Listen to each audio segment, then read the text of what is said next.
What is up, my AKAPADers? Welcome to another episode of AKAPAD's the Film Buff podcast, episode 576. And it's me, your host, Peter A. DeLuca, AKAPAD. That's right, I gotta say my name a few times just so it sinks in case you guys, well, most likely you found me on your feeds as a suggestion, maybe through social media. So if you're new here, let me just walk you through it. Peter A. DeLuca here. Gotta do it again. Live in Philadelphia, PA. Live in Center City, Philadelphia, PA. I work full-time as an IT consultant, interfacing with all things like the Philadelphia, PA, and Philly Gov. Don't blame me for those parking tickets, but in my spare time, I am a obsessive film fan, obsessive film buff, and it's my goal for this show, or for this podcast, really, to do everything and discuss with you everything I've seen. I want to review, discuss, and rewatch, and go on a film journey with every single movie I have seen. But today, we're swerving here because we're talking TV and we're talking Smallville. Now, previously in episode 576, we go through thematics, like we go through themes time and again. 575. It was He's All That. It's a romantic comedy movie. I went on a run. We did all romance. Might be the first time ever in nearly 600 episodes that I did a straight up romance run like that.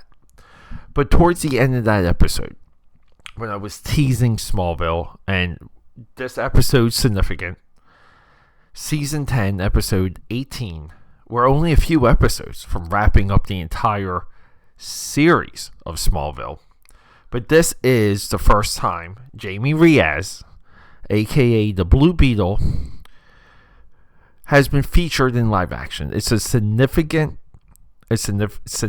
episode, knowing that we have a Blue Beetle right now, same character, same version of the character, because there's been 3 significant versions of Blue Beetle. But we have a box office bomb, a box office disaster, a great money loss for Warner Brothers and DC Studios with the current Blue Beetle movie.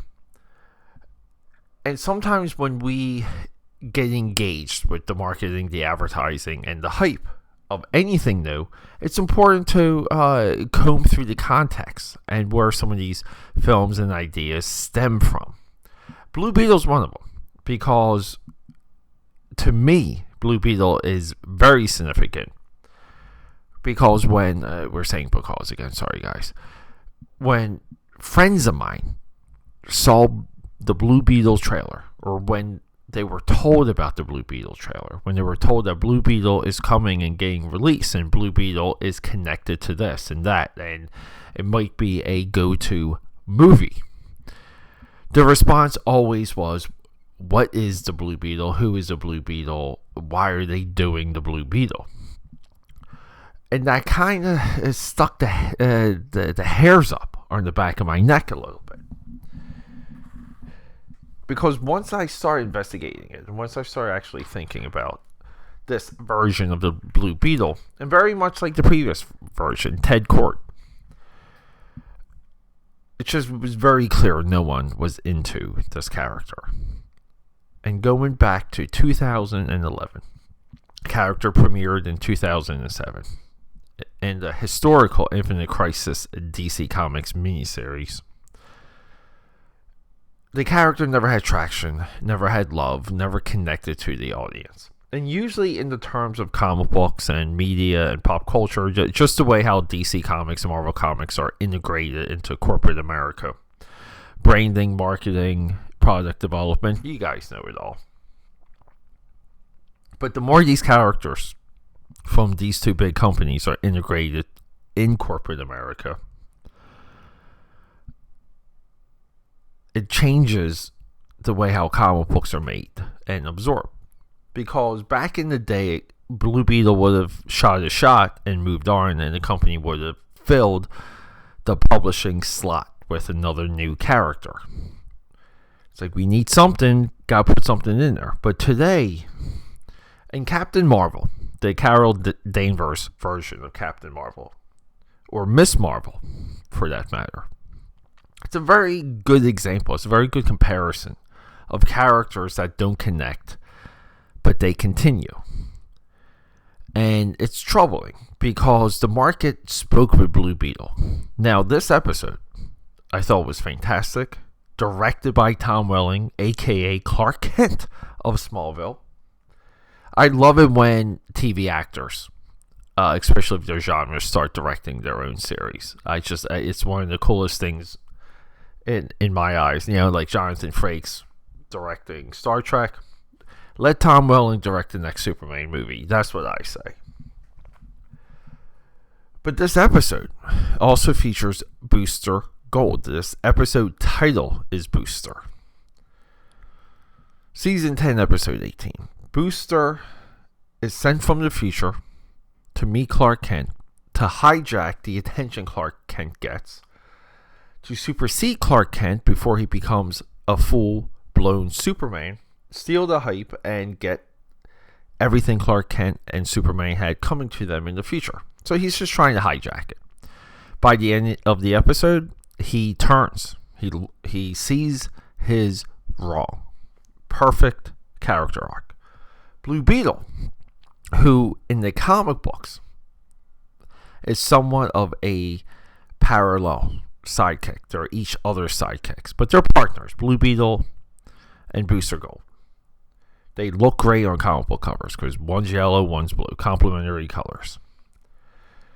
So usually these characters are intertwined because we know it works. So, like the market has spoke, but it's very inside comic book stuff. This version of Blue Beetle has no business doing anything with Booster Gold because they're not contemporaries. One's a grown man and one's a boy. Jamie Reyes is a teenage character. He's not even an adult. But this character is a full recommendation. So getting back to the end of 575 here. I said Smallville. We have to talk about Smallville if I'm going to really watch this episode. And we're going to get into a little bit of AKAPAD Peter A. DeLuca's life here. Way back, couple girlfriends ago. First girl I seriously lived with. It's like storybook stuff. We met while I worked at the comic shop, in the mall, all these things. But eventually that relationship ended. And during the time of that relationship, her and I, we actually connected with Smallville. We used to watch Smallville all the time. I would say for the first 4 or 5 seasons.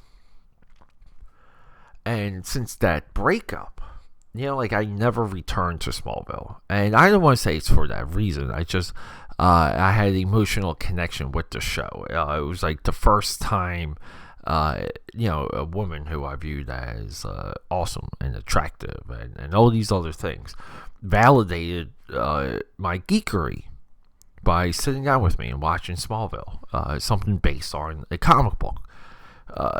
Given the first few seasons of Smallville, it's less of the comic, but it's still there. So that relationship ended, and therein ended my interest in Smallville. And this episode, it's historic, and I'm happy to document it and share it with all of you. But recently, it's like I'm rediscovering Smallville. This is the first episode I watched in probably 20-something years. If you think about that. Maybe 18, probably 18 years. And watching this episode, I enjoyed it so much. I thought it was so well written. So it's very well done. Tom Welling, pun intended, on all angles, and I really enjoyed it. And it made me reopen my interest in the entire show. And I don't know, moving forward, if I'm going to maybe do Smallville episode reviews or episode drops. But I feel like perhaps, because I've been longing to watch a TV series with this podcast and do the incremental drops or discussions. I don't know if it could be episode by episode. I think that's a little daunting, but maybe like a few episode block. But I don't know what value that would really have.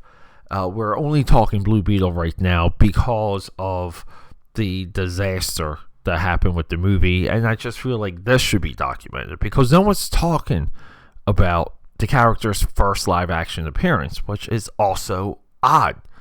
I'm happy to bring it to you, and I watched it on Hulu. I recommend season 10, episode 18. I don't even care if you watch much of the other episodes. The girl that plays Lois in this show is amazing. Tom Welling is great. The movie has special effects. We have a full Blue Beetle armor transformation. We have a Booster Gold design that I think is the best design for Booster Gold. I think it's a perfect update or variation of the shiny metallic one that we get in the comic. He looks more like a metallic NASCAR. I love it. So I don't know, people. Check this episode out. Don't dismiss the Blue Beetle movie, though, because we do give everything a chance on this podcast.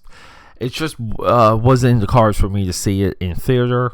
I know, guys, that sucks sometimes, but hey, rock and roll, episode 577. We got Pete Davidson, and I just feel like I've been watching a lot of Pete Davidson movies recently. We just did his voice of Mirage in Transformers Rise of the Beast, but we have from A24, Pete Davidson. Bodies, bodies, bodies. What a hook this movie has. Yes, it will be a spoiler discussion. Whatever. We do spoilers here because it's my show. Eat it. Rock and roll, aka Patters. I love you guys, and thank you for everything.